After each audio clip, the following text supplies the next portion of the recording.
After my uncle Ethan found out I had a crush on him, he sent me out of the country. However, 5 years later, he invited me back for his wedding anniversary. I never thought that after 5 years abroad, I would have the chance to come back. After all, Ethan had said that in this lifetime, I'd better never appear in front of him again. But it was also he who personally bought me a ticket back home, inviting me to attend his and Hannah's wedding anniversary celebration. Mia had been sleeping peacefully on the plane, but once we got off, she started crying. "Mommy, my feet hurt," she whimpered softly. Hearing Mia's quiet sobs, I quickly picked her up and walked towards the exit. At the arrival gate, I turned on my phone, ready to call a cab. Just then, my phone rang. Seeing the familiar number on the screen, I fell silent, unsure whether to answer or not. In the end, I didn't pick up, but a second call came through almost immediately. I sighed and finally answered. Ethan's voice quickly came through. "Are you out of the airport? I sent an assistant to pick you up," he said in a businesslike manner, as if we were strangers. I laughed bitterly. "I can get a cab myself." Ethan probably didn't expect me to say that.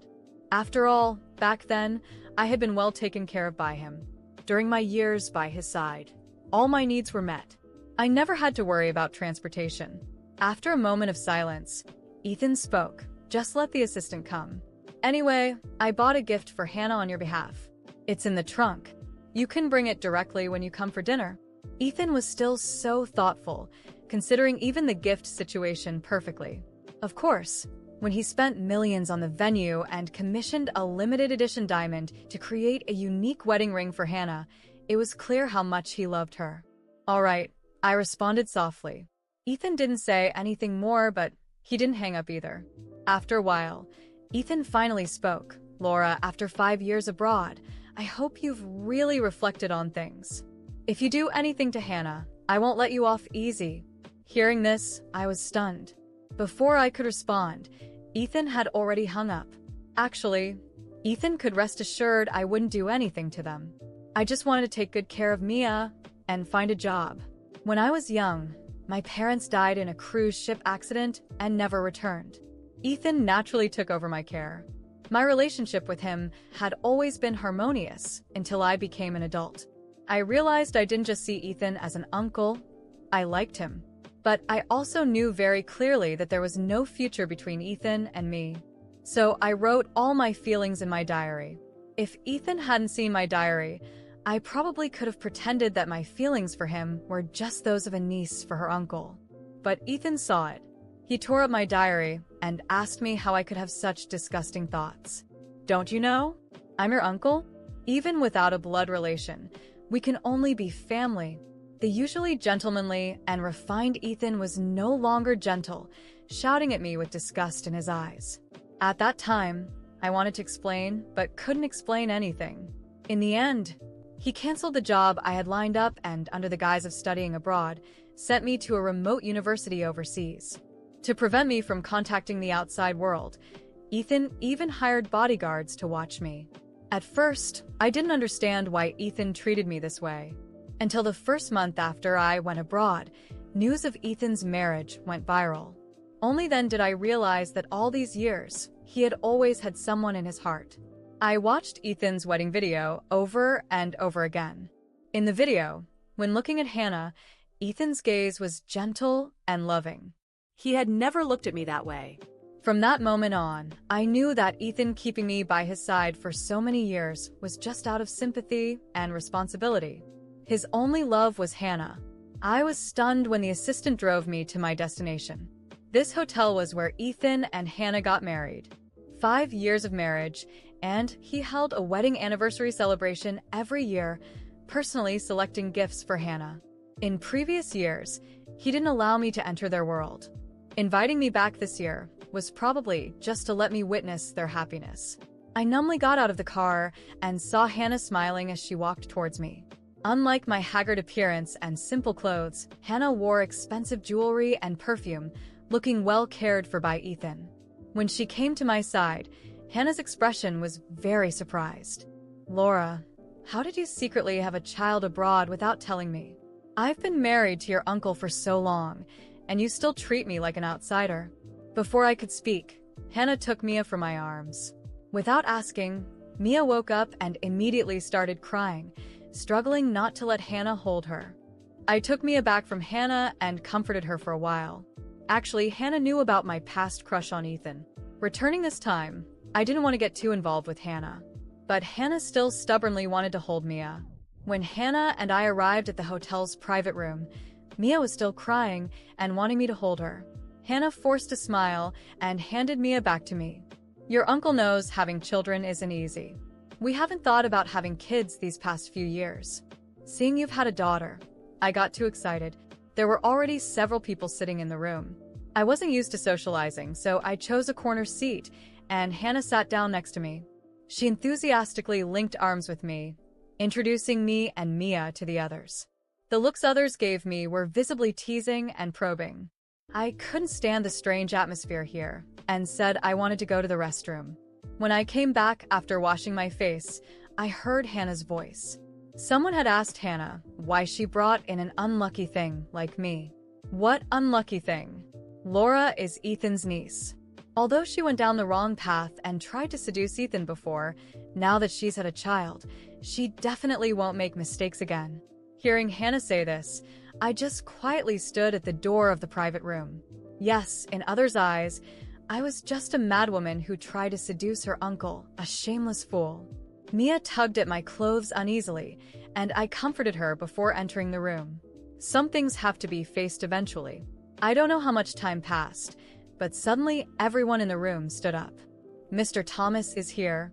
A group of people crowded around Ethan, who had just entered, while I stayed seated in my corner. After a long time, I finally raised my head and looked at Ethan.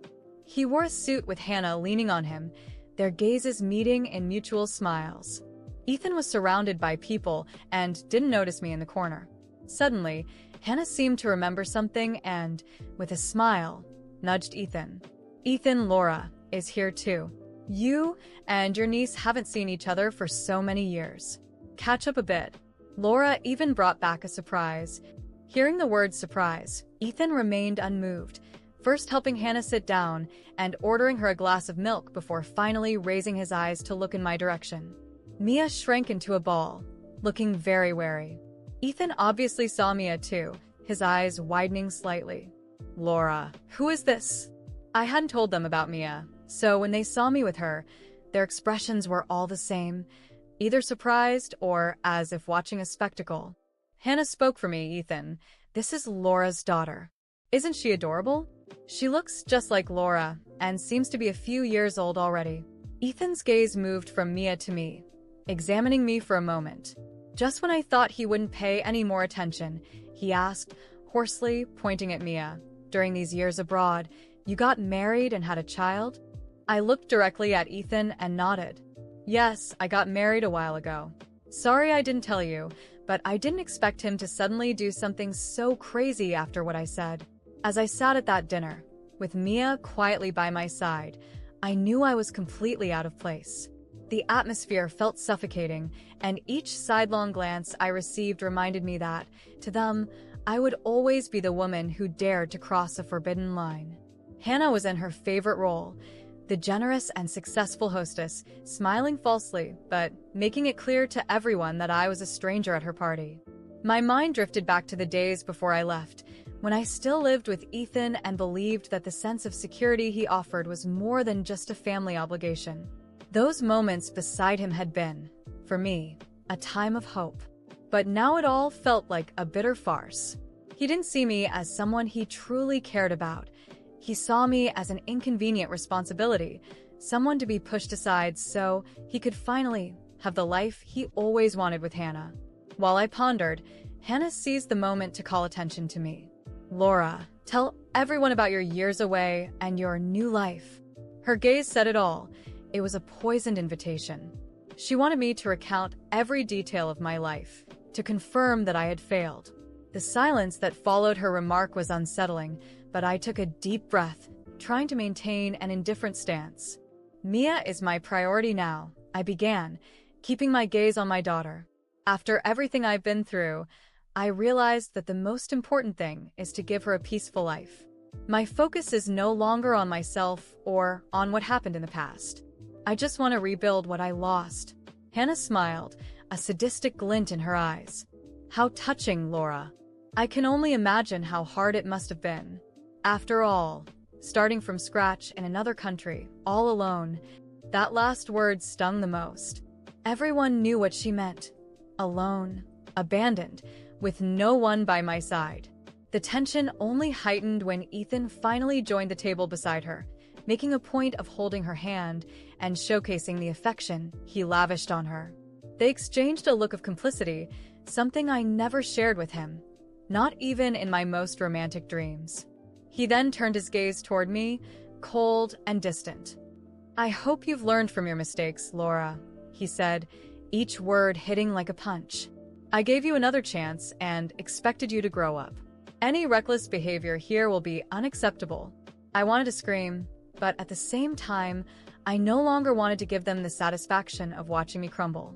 I ran my hand through Mia's hair, trying to find some comfort in her presence.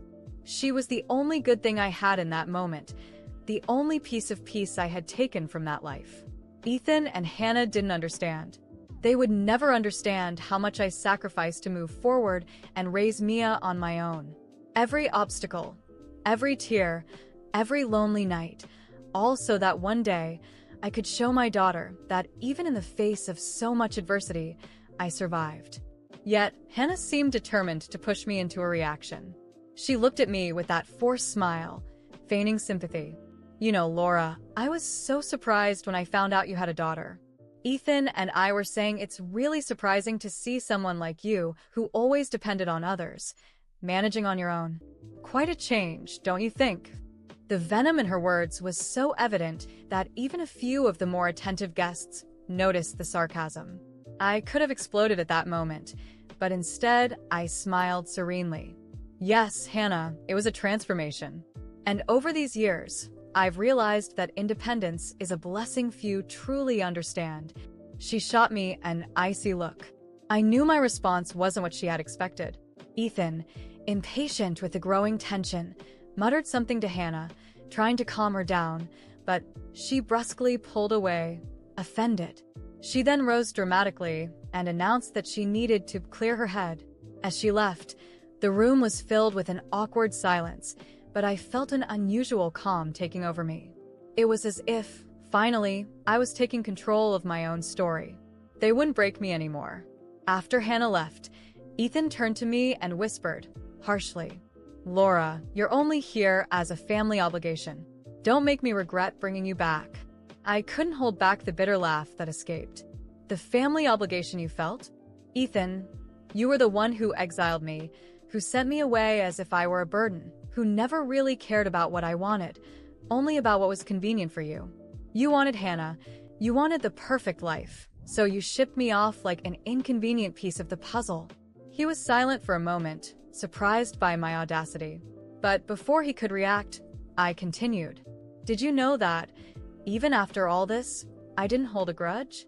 I accepted my situation, raised my daughter alone, even when you destroyed my future by isolating me. But now, seeing you two behaving as if I were a threat, I realize you never changed. I was away, but you still see me as an enemy." Mia began to cry softly, perhaps sensing the tension around her. I picked her up, trying to soothe her, then stood up. "I don't need to watch your happiness to validate my own pain. I'm no longer the naive girl who once looked at you and saw hope, Ethan. I'm here to say goodbye for real, and that's all." He stood frozen, speechless, as I walked toward the door, Mia in my arms. The guests murmured among themselves, some visibly shocked, others amused by the scene.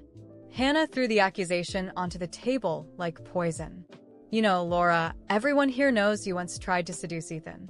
It was a difficult time for him, but life moves on, right?" She wore a smug, satisfied smile, reveling in the chance to humiliate me in front of everyone. The guests, who had avoided looking directly at me until then, now cast sidelong glances, whispering as if I were some kind of spectacle. For a second, I considered swallowing the comment and letting it go, but the weight of years of humiliation, pain, and solitude wouldn't allow me to. I wasn't going to let them distort my story anymore.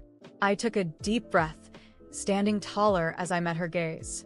"Funny you'd say that, Hannah," I began, my voice carrying all the weight of what I'd endured. "You sit here, surrounded by people who barely know me, and yet you think you can sum up my entire life with one accusation. Do you know why Ethan meant so much to me? Because for a long time, he was all I had after losing my parents. I thought he was the only family who truly saw me, who gave me any kind of affection.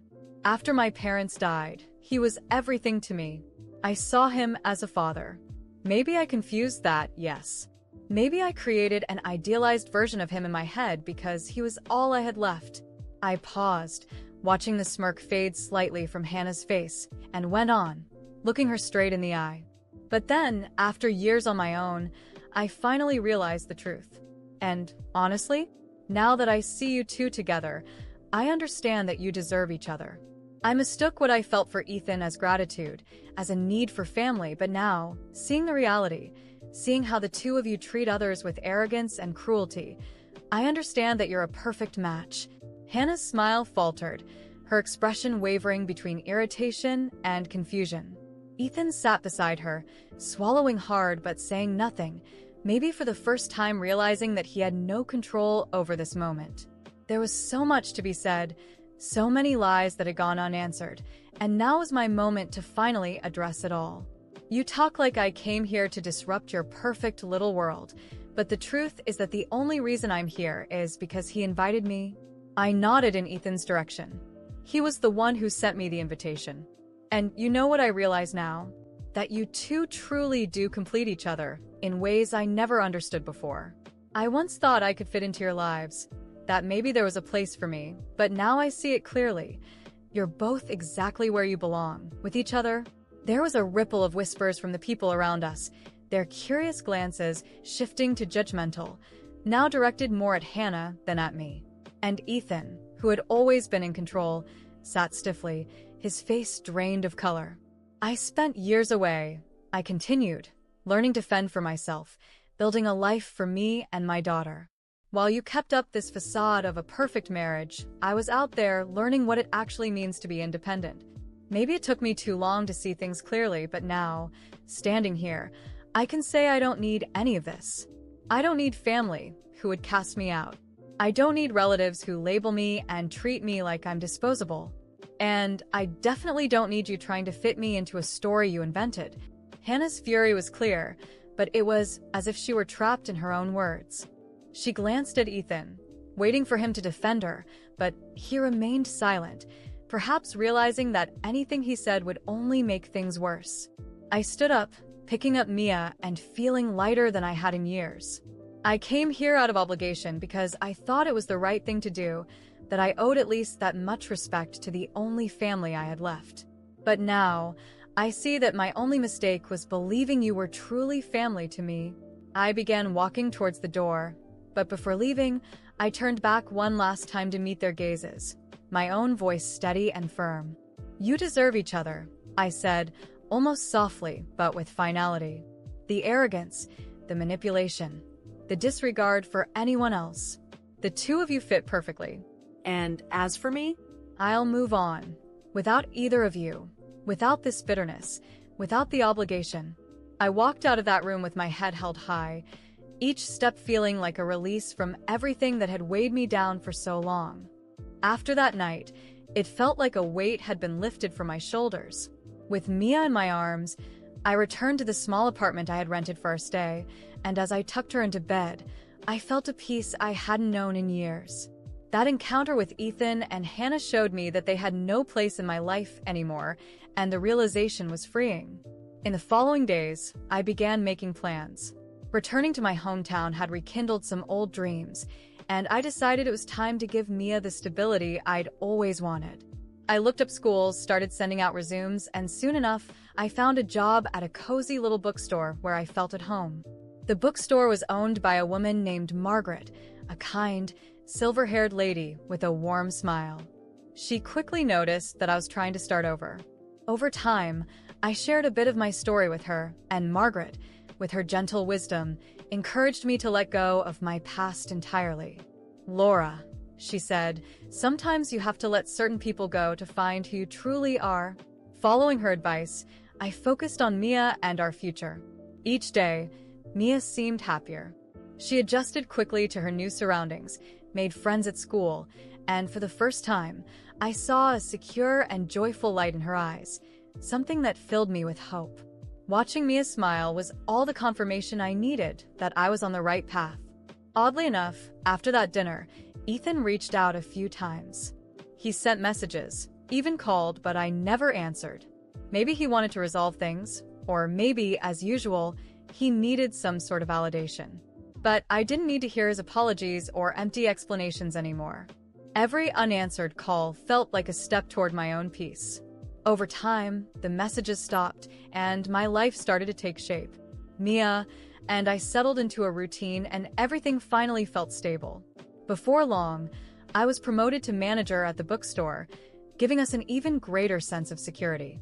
I now had something to call my own, something I had built independently, far from Ethan's shadow. Years passed, and one day, while organizing some books, I received an invitation.